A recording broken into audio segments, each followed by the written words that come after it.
한 성령의 은혜 가운데 거하게 도와주옵소서. 감사드리며 예수님 이름으로 기도합니다. 아멘. 할렐루야. 우리 옆분과 웃으며 인사합시다. 하나님 우리 함께 하십니다. 시작. 하나님 우리 함께 하십니다. 우리 눈을 마주치면서 하나님 웃으며 이렇게 인사합니다. 당신의 얼굴을 보니 하나님의 얼굴을 보는 것 같습니다. 시작. 당신의 얼굴을 보니 하나님의 얼굴을 보는 것 같습니다. 하나님의 얼굴을 왼수부터 하지 마시고요. 예? 웃으며 서로 얼굴 봐주시기 바랍니다. 오랜만에 한번 해볼까요? 먼저 인사하기, 먼저 미소 짓기, 먼저 그거 몇 달 지나 또 까먹었네. 먼저 인사하기, 먼저 미소 짓기, 먼저 칭찬하기. 예, 꼭 지켜내시기 바랍니다. 다 저를 주목해 주십시오. 인류 역사상 가장 오래된 바다의 서사시이자 고전인 호메로스의 오디세이아를 다들 잘 아실 겁니다. 아니, 한 번 정도는 들어보셨죠? 오디세이아. 모른다면 꼭 읽어보시기 바랍니다. 트로이 전쟁을 끝내고 고향 이타카로 돌아가기 위해 오랜 세월 거친 파도와 싸우며 탈진했던 영웅 오디세우스와 그의 전우들이 등장하지요. 온갖 산전수전을 다 겪으며 지쳐버린 그들이 당도한 곳은 마녀 여신 키르케의 성이었습니다. 그곳에는요, 거친 밤바다의 위협 대신 말할 수 없이 맛있는 고기와 달콤한 술, 그리고 아늑한 안식이 기다리고 있었습니다. 그 달콤한 안주의 유혹 앞에, 이 안주는 우리가 먹는 그 안주가 아니라 편안한 쉼, 안주의 유혹 앞에서 오디세우스는 이렇게 고백하지요. 그녀가 이렇게 말하자 우리의 당당한 마음도 이에 찬동했어. 그리하여 우리는 만 1년 동안이나 날마다 그곳에 앉아 말할 수 없이 많은 고기와 달콤한 술로 잔치를 벌였어.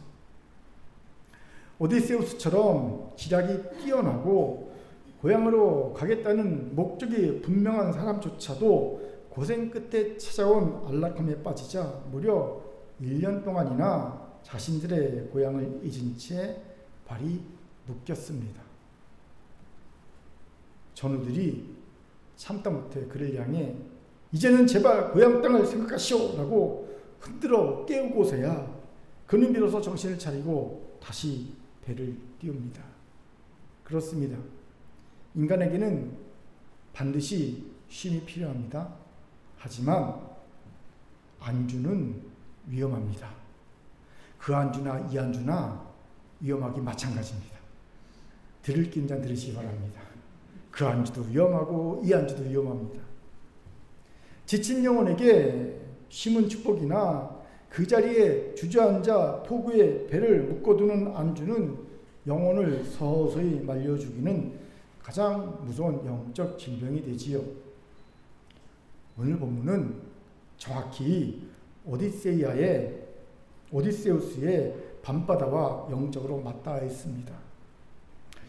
하루 종일 사역에 지치고 탈진한 제자들을 향해 밤이 깊어가는 시점에 예수님은 청천벽력 같은 명령을 내리시지요. 우리 같이 보면 35절 힘있게 읽겠습니다. 같이 읽죠. 시작. 그날 저물 때 제자들에게 이르시되 우리가 저편으로 건너가자 하시니. 아멘. 제자들은 피곤했습니다. 그리고 어둠이 짙어진 밤바다입니다. 이런 상태에서 이 밤바다를 건너가는 것은 베테랑 어부들에게도 목숨을 걸어야 하는 위험한 일이었습니다.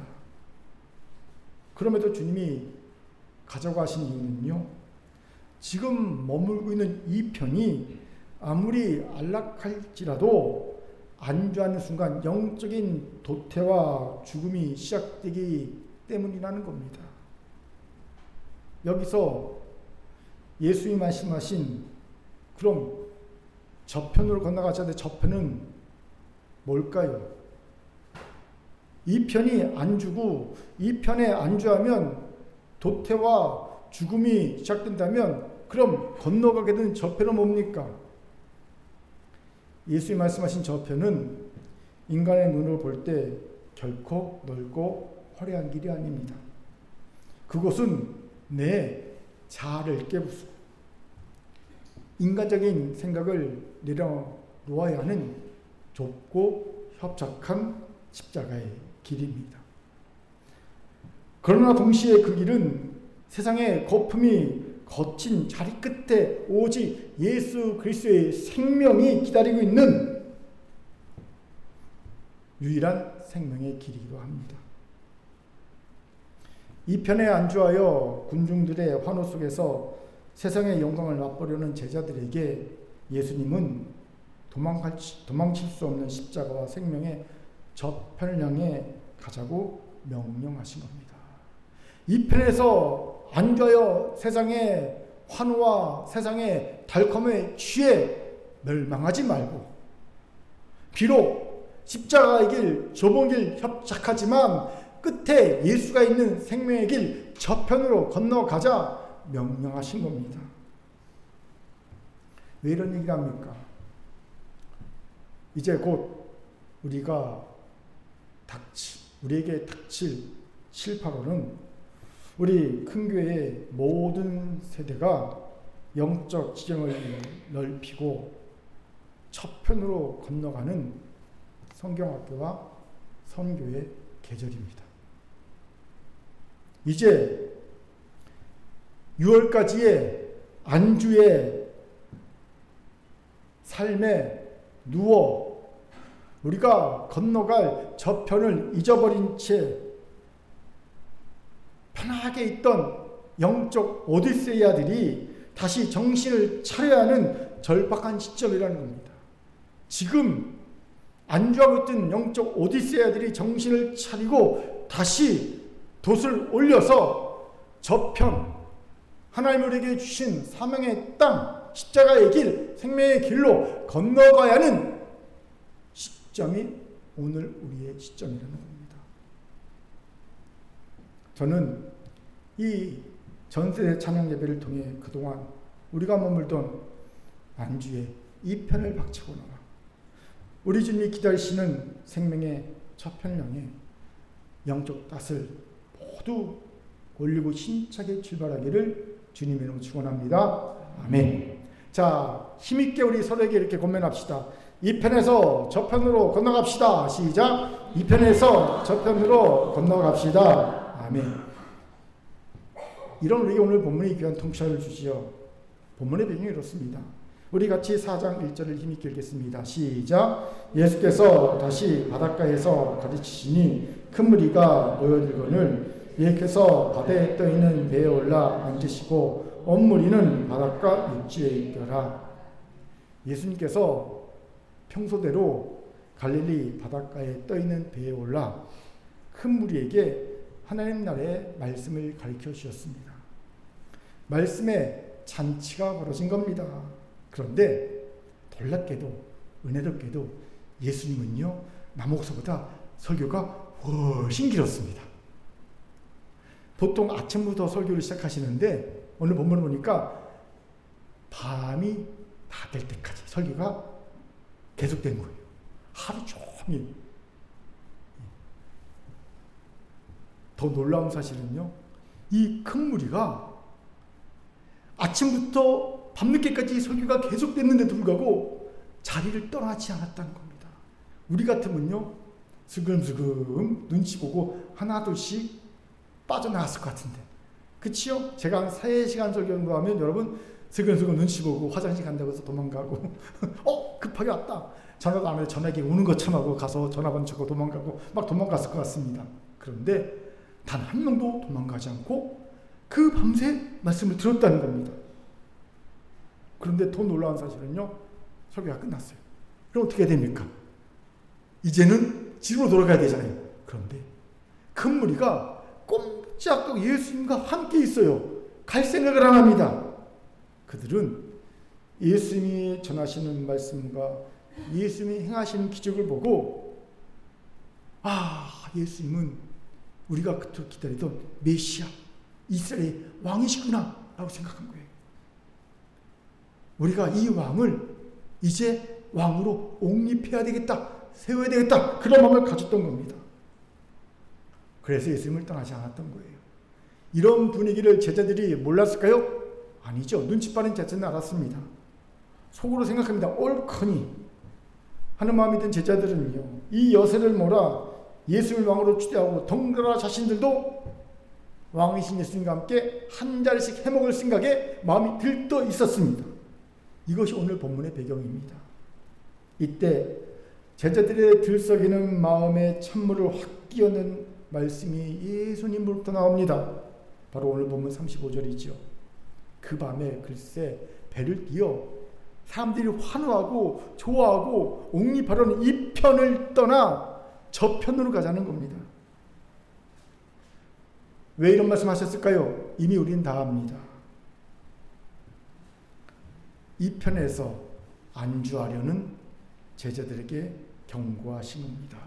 이 편에 있으면 영적으로 도태되고 죽어. 비록 어렵고 힘들지만 저 편으로 가야 생명의 길이 있어, 제자의 길이 있어, 나를 만날 수 있어, 사명을 완수할 수 있어. 그러니 저 편으로 가자 경고하신 겁니다. 그리고 놀랍게도 제자들이요, 예수의 명령을 따라 이 편의 안주를 박차고 나와 저 편으로 갑니다. 우리가 맨날 제자들 흉보지만 사실은 우리보다 대단한 사람들이에요. 흉볼 사람들이 아니거든요. 궁금하지요? 어떻게 제자들은 이 편에 안주하지 않고 저 편으로 배를 띄어나갈 수 있었을까요? 같이 알아봅시다. 먼저 안주의 달콤한 섬을 떠나 영적 저편으로 건너가기 위해 필요했던 것은 바로 순종의 긴급함이었다는 겁니다. 본문 36절 상반절을 같이 읽어봅시다. 힘있게 읽겠습니다. 시작. 그들이 무리를 떠나 예수를 배에 계신 그대로 모시고 가매. 배에 계신 그대로에 주목해 봅시다. 이 구절은 놀라운 비밀이 숨겨져 있어요. 제자들은요, 예수님을 배에 계신 그대로 모시고 출발했다는 겁니다. 왜요? 혹시 이 밤에 배를 몰고 저편으로 가자 그래? 한번 골탕 먹어봐라. 그리고 그냥 급히 배를 그대로 모신 채로 떠났을까요? 그렇진 않겠지요. 이 말은요, 밤바다를 건너기 위한 다른 배를 알아본다거나 야간 항해에 필요한 횃불과 장비를 보충한다거나 심지어 육지에 잠시 내려 옷을 갈아입을 시간조차 갖지 않고 곧바로 닷을 올렸다는 뜻입니다. 배를 힐발시켰다는 뜻입니다. 왜요? 긴급한 순종입니다. 순종에 긴급함이 보인다는 거예요. 흔히 세상 사람들에게 가장 먼 거리가 어디냐고 물으면 보통 지리적인 길이만을 따집니다. 서울에서 저 반대편 호주나 브라질이나 미국 동부나 아니면 파리나 아프리카나 이런 데를 얘기합니다. 하지만 인문학자들은요, 인간에게 가장 먼 거리는 어디부터 어디까지 하고요? 머리끝에서 발끝까지로 말합니다. 제가 종종 한 말이 있죠. 제일 긴 거리는 머리부터 심장까지, 심장에서 손발까지.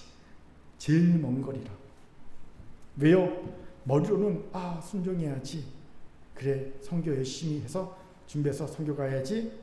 교사로 헌신해야지 하고 머리로는 다 합니다. 모르는 사람도 없습니다.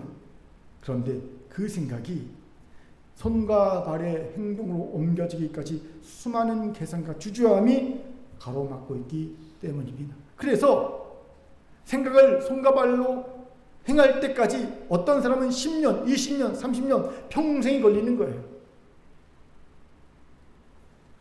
그런데 아시기 바랍니다.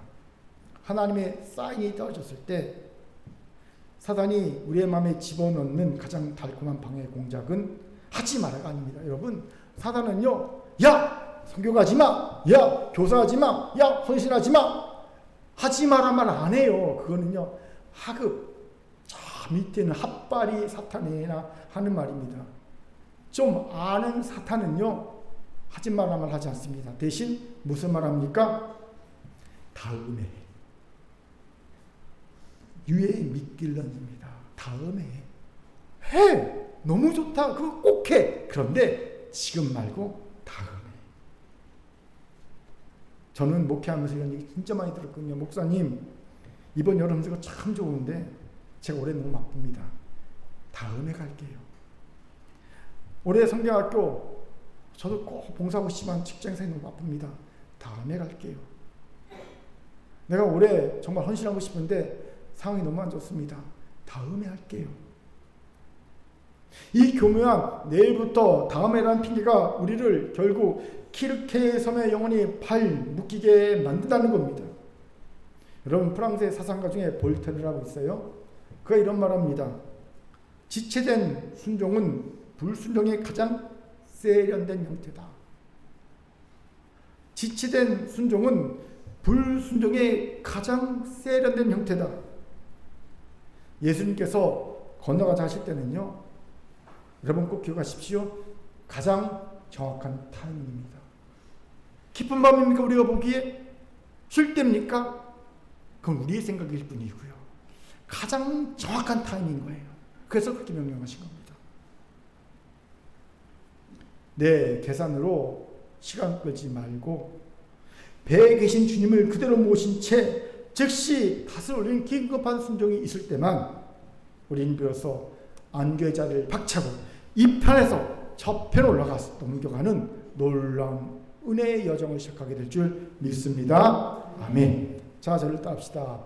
지체된 순종은 불순종의 가장 세련된 형태입니다. 옆 분과 웃으며 인사합시다. 바로 순종합시다. 시작. 바로 순종합시다. 두 번째로 우리가 이 편의 안주를 떠나 저 편의 십자가의 길 생명길로 가기 위해서는요, 필요한 것이 뭐냐? 현실의 거친 상황에 밀려 사명과 순종을 포기하지 않는 뚝심이라는 거예요.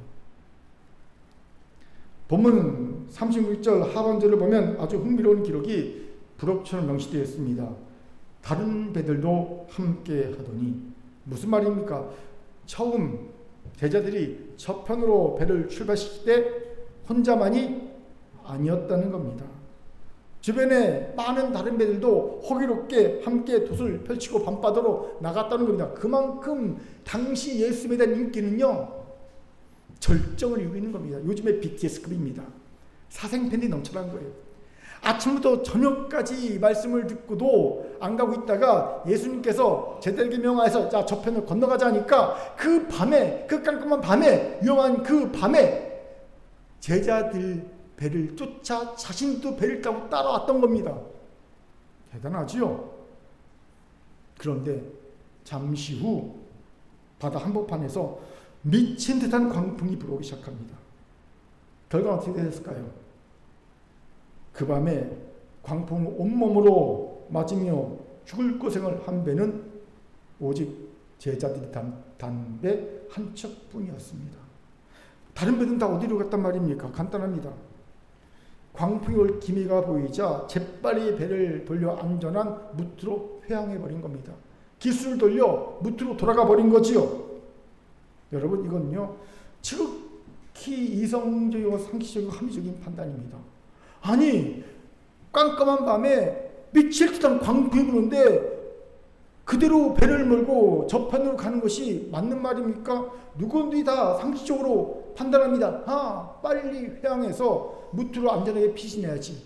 첫째도 안전, 둘째도 안전, 셋째도 안전이지. 그치요? 아닙니까? 맞습니다. 그치요? 그럼 제자들은 바보라서 광풍이 올 것이 몰라 계속 직진했습니까? 아닙니다. 여러분, 제자들 베드로, 안드레, 야고보, 요한, 직업이 뭡니까? 전직 갈릴리 어부.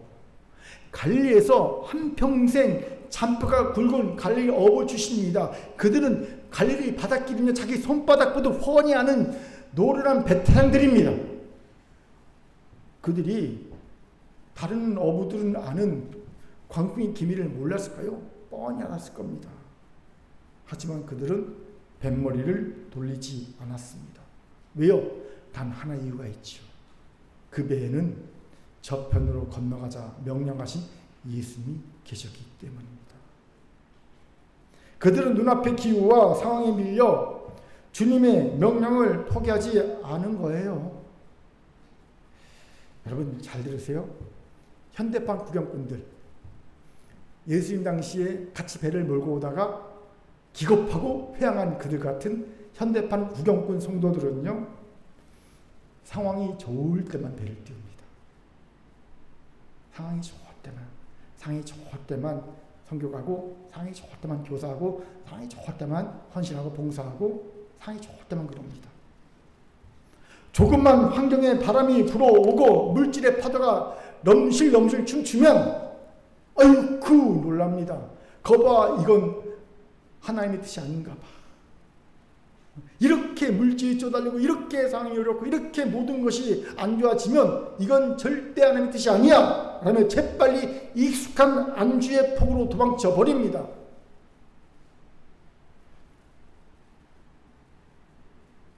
이들은요, 평생을 보면 매번 똑같아요. 상황이 잔잔할 때, 좋을 때 배를 띄워 가다가 으이크 도망가고 다시 가다가 으크 도망, 매번 그런 거 반복되는 거예요. 그냥 항구에서 얼마 떠나지 않은 그 얕은 물가까지 갔다가 돌아오고 10년, 20년, 30년 매번 그럽니다. 갔다가 으이크 돌아오고. 왜요? 항상 바람 부니까, 항상 파도 치니까. 저판으로 갈 때 바람 안 불고 파도 안 친 적이 없거든요. 왜요? 대적 사탄이 있으니까. 그러니까 그들의 인생을 보면, 신앙생활을 보면 항상 호기롭게 출발합니다. 잔잔할 때. 그러다가 또 조금 하다가 놀래서 다시 돌아오고. 이게 수도 없이 반복되는 거예요. 수도 없이. 한 번도 저편을 밟아보지 못하는 거예요. 그런 채로 20년, 30년, 40년 신앙생활하며 직분 올라가죠. 서리집사에서, 안수집사에서, 건사에서 장로로 올라갑니다. 하지만 저편은 몰라요. 하지만 진짜 사명자, 진짜 성도, 진짜 예배자는 상황에, 환경에 내 순종을 팔아넘기지 않습니다. 비록 밤이 깊고 광풍이 불어와도 주님이 가라하셨기에 묵묵히 뱃머리를 저편을 유지합니다. 이걸 저는 거룩한 고집, 거룩한 뚝심이라고 부릅니다. 알아요. 광풍 치고 목숨 위협할 건 압니다. 그럼에도 저판을 향한 뱃머리 절대 돌리지 않습니다. 여러분 기억하세요. 이 거룩한 고집 뚝심 있는 이만 이 편의 안주를 떠나 저편의 십자가의 길, 생명의 길로 건너갈 수 있다는 겁니다. 아멘. 이 거룩한 고집 뚝심을 몸으로 무엇인지를 보여준 위대한 신앙의 선배가 있지요. 영화 불의 전차 보신 적 있습니까? 저는 정말 감동 있게 봤는데 꼭 보세요. 옛날 영화지만 감동이 있습니다. 불의 전차의 실제 주인공이자 1924년 파리 올림픽의 영국 국가대표 육상 선수였던 에릭 리델입니다. 당시 에릭 리델은요, 주종목이 100m 달리기였는데 100m 달리기에서 최고의 유력한 금메달 선수였습니다. 그는 나갔다 무조건 금메달 딴다고 모든 세상 사람들이 다 인정하는 그런 최고 강자였습니다. 출전만 하면 온 세상에 영광, 부귀, 영화, 즉 최고의 이편의 안주와 행복이 보장된 선수였습니다.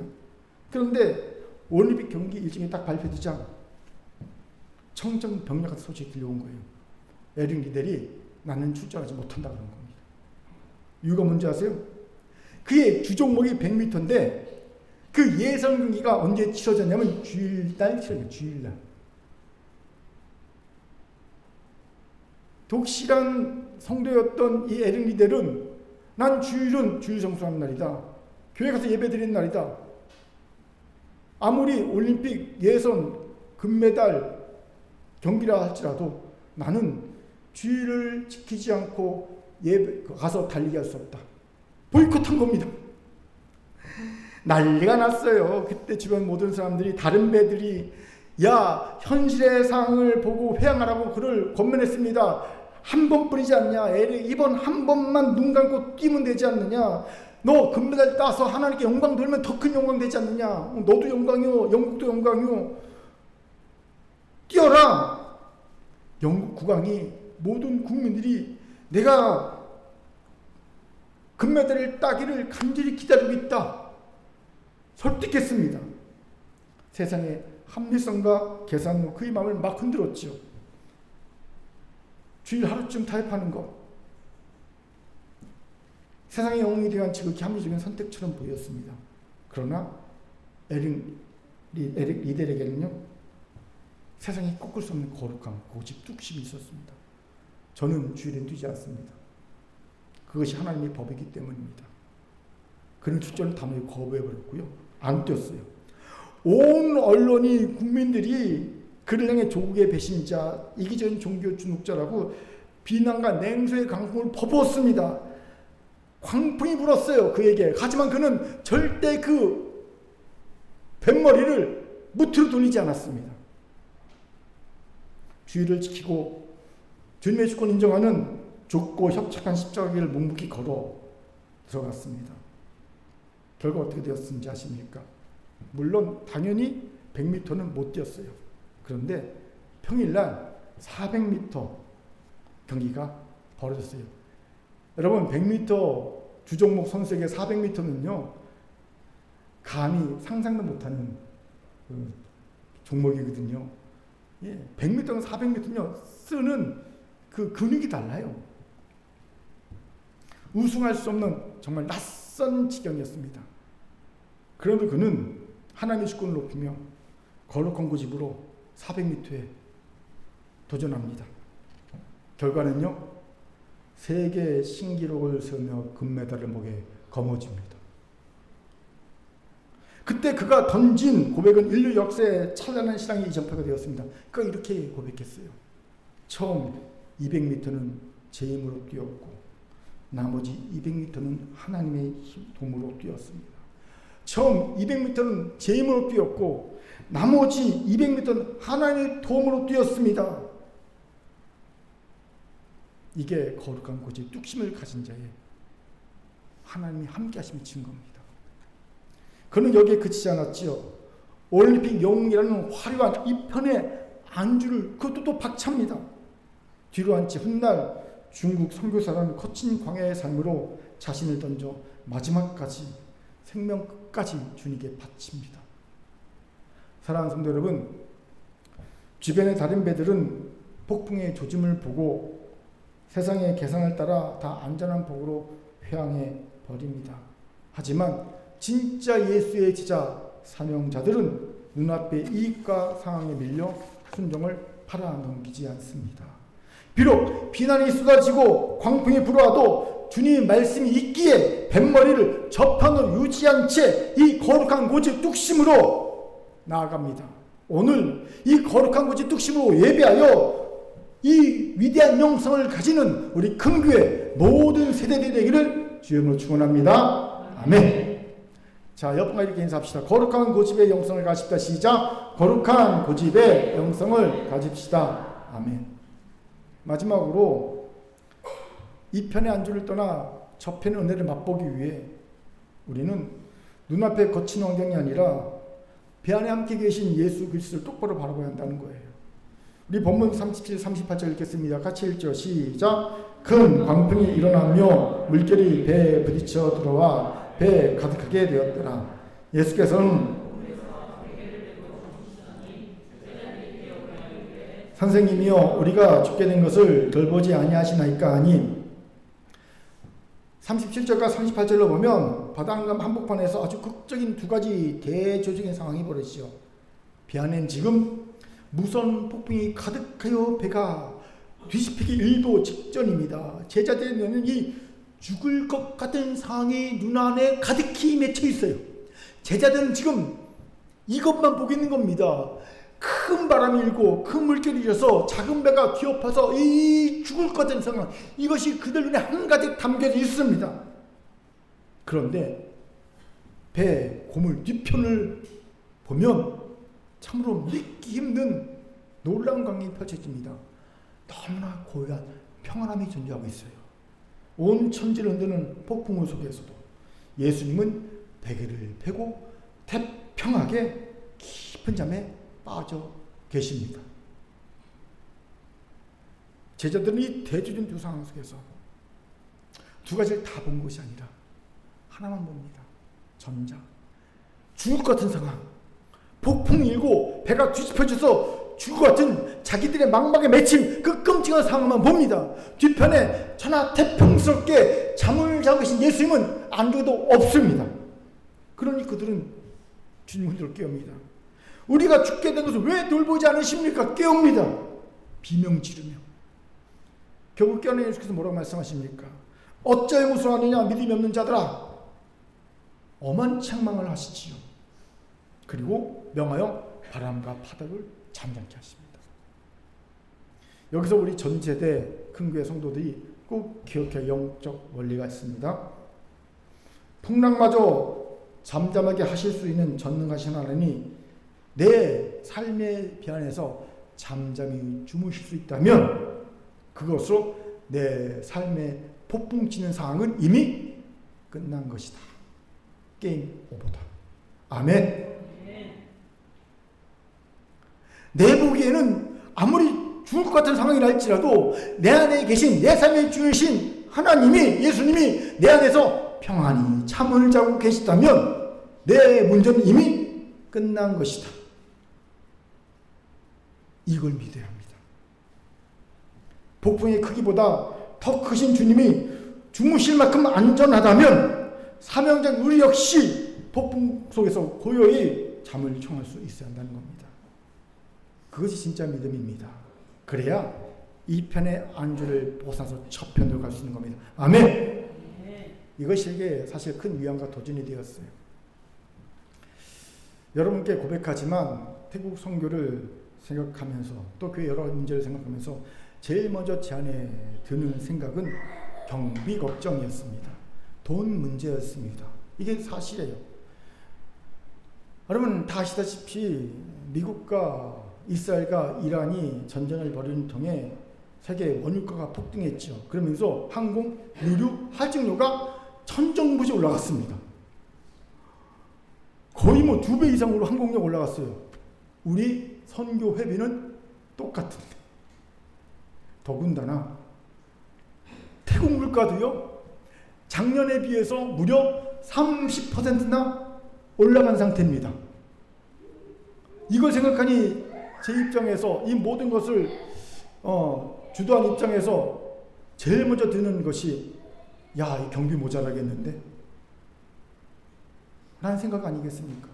그렇다고 우리 교회 성도들 지가 형 제가 다 알잖아요. 되게 작고 되게 얇고 되게 가볍지 않습니까? 예? 뭐 아닌 척하지 마십시오. 다 압니다, 제가. 예. 괜찮아요. 은혜입니다. 아멘. 저를 따라합시다. 지갑이 가벼운 것도 은혜입니다. 그래요. 나중에 우리 찬영한테 물어보십시오. 지갑이 가벼운 게 왜 은혜인지. 은혜예요, 은혜. 그러니까 제가 마음의 걱정이 컸어요. 그런데 제가 이번 주 말고 며칠 전 말고 그 전주 금요일 때 하나님께 이렇게 기도하면서 물어봤어요. 하나님의 태국 선교 어떻게 보십니까?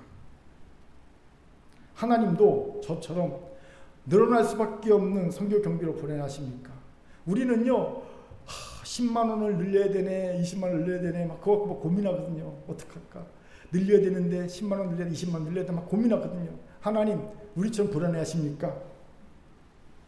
여쭤봤어요. 그리고 제가 바로 들은 답은 하나님은 전혀 불안해하지 않으신다는 거였어요. 그냥 평안하게 지켜보고 계신다는 것이었어요. 그때 제게 간절한 불심의 기도가 터져나왔습니다. 하나님, 하나님의 전능하심 앞에 우리의 문제는 먼지만도 못합니다. 이제 문제를 크게 보지 않고 전능하신 하나님만 크게 봅니다. 그리고 제 안에 평안이 찾아왔습니다. 그렇게 저번 주 우리 태국 성경 모임 때 제가 성경업이 걱정하지 말라고 얘기한 이유가 바로 그거예요. 금요일 때 기도하면서 그래 하나님이 불안해가지고 하나님 편안하신데 내가 뭐라고 하나님보다 지혜롭다고 능력 있다고 뭐라고 내가 불안해하고 걱정하고 있어. 맡겨드려야지 라는 생각이 드는 거야. 그냥 나는 성실히 기도만 하면 되겠다. 저를 짓누르던 태국 성교 경비 문제뿐만 아니라 교회 여러 가지 경진 어려움의 문제들이 별것 아니게 느껴졌어요. 그래 그거 별것 아니다. 하나님께 뭔 그까짓 게 문제겠느냐. 은도금도 안 하는 건데 하나님이 불안해하지 않으시는데 왜 나만 불안해하느냐. 참 한심하다. 나 목사 아무것도 아니게 여겨졌어요. 그렇게 사랑하는 긍휼 성도 여러분, 이제 우리의 시선을 풍랑치는 바다가 아닌 고물에서 편안하게 주무고 계시는 예수님께 돌립시다. 현대 심리학도 그렇더라고요.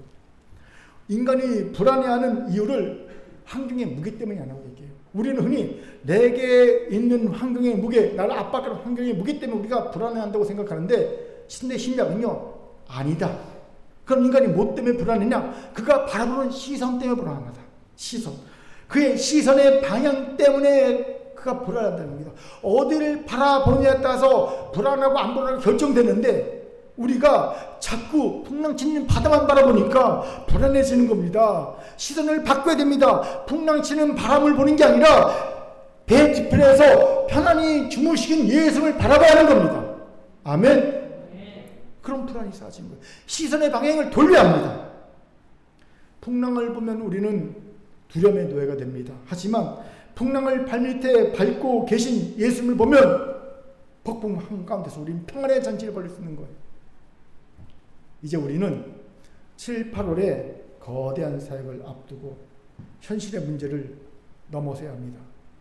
반드시 사단은 현실의 문제를 우리를 압박할 겁니다. 바람으로, 파도로, 건강으로, 돈으로, 가족의 문제로, 이런저런 환경으로 우리를 압박할 겁니다. 그것 보며 지레 겁먹지 마십시오. 그 모든 상황을 다스리시는 예수 그리스도를 바라봄으로 세상에 줄일 수 없는 당당함으로 저편향에 나아가는 우리 모두가 되길 바랍니다. 아멘. 자, 저를 따르다. 풍랑치는 바다가 아닌 편안하게 주무시는 옆분을 보면서 예수님을 바라봅시다. 예수님을 바라봅시다. 아멘. 이제 말씀 마치죠. 사랑하는 긍휼 성도 여러분, 그리고 우리 교회 미래 세대 여러분, 우리의 보석과 기둥 같은 유소년부 청소년부 친구 여러분, 풍랑이 무섭다고 안전한 포구에만 묶여있는 배는 배가 아니라 뭐라고요? 고철덩어리입니다. 저 바다 무서워. 그리고 무태만 있으면 그 배는요, 배 아니에요. 고철덩어리입니다. 마녀 기르케 섬에서 달콤한 안주에 취해 고향을 잊었던 오디세우스를 향해 제발 고향 땅을 생각하시오 라고 외치던 종들의 목소리는 오늘 안주의 늪에 빠져서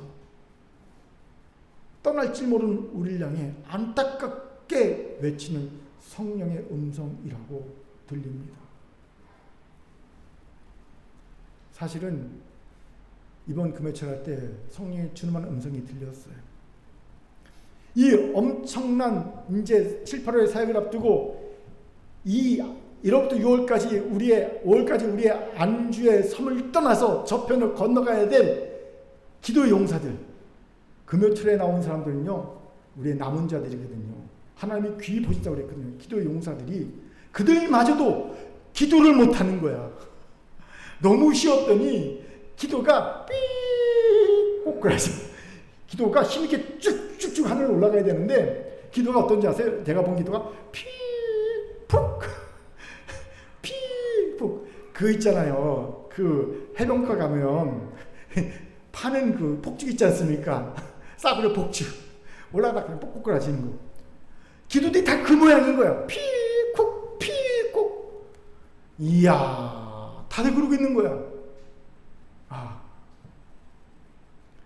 너무너무 안주를 오래 해갖고 이제는 그 기도 용사들마저도 기도하지 못하는구나. 이래갖고는 이 편을 떠나 저 편으로 가서 저 편에서 7편을 위대한 영적 사역을 감당할 수 없겠구나. 낙심이 마음에 들었어요. 그런데 놀랍게도요, 오늘 설교는 월요일날 준비된 거거든요. 월요일날. 요즘 제가 설교를 빨리 끝내잖아요. 미리 알려주시고 미리 준비케 하시는 거예요. 성령께서 우리의 영적 안일함을, 영적 잠을 깨우시고 있구나. 오늘 이 성령이 주님한 음성을 들으시기 바랍니다. 그렇게 이제 안주와 탈진, 인간적인 계산의 밧줄을 과감히 끊어냅시다. 우리의 순종이 지체되지 않도록 긴급함을 가지고 어떤 환경의 풍랑 속에서도 뱃머리를 돌리지 않은 거룩한 뚝심 가지고 오직 배에 진짜 선장이신 예수 그리스도만 바라봅시다. 풍랑 치는 바다를 보지 않고 예수 그리스도를 바라봅시다. 6월 한 달 동안 우리 전 세대가 기도로 은혜의 시동을 걸고 저편을 향해 전진할 때 우리 앞에 가로막던 현실의 바다 반드시 풍랑 칠 겁니다. 100% 칠 겁니다. 바람 불 겁니다. 100% 불 겁니다. 우리를 가로막는 현실의 바다는 단숨에 잠잠해질 겁니다. 우리는 마침내 은혜의 저편에 이르게 될 줄 믿습니다. 하나님 우리에게 주신 말씀이었습니다. 아멘. 기도합니다. 사랑과 자비 하나님 감사합니다. 이제 우리가 이 편의 안주를 박차고 나가 은혜의 저편으로 나가기 원합니다. 그것에 반드시 바람일 것이고 풍랑일 겁니다. 하지만 우리에겐 예수님이 계십니다. 거룩한 독심을 가지고 예수를 바라보며 우리가 말씀에 순종하여 즉각 순종하여 반드시 저편으로 가게 도와 주옵소서. 이 6월 한 달이 그런 거룩한 항해하는 달이 되게 하시고 7, 8월에 거룩한 영적 전쟁에서 승리한 우리 모두에게 도와 주옵소서. 감사드리며 예수님 이름으로 기도합니다. 아멘.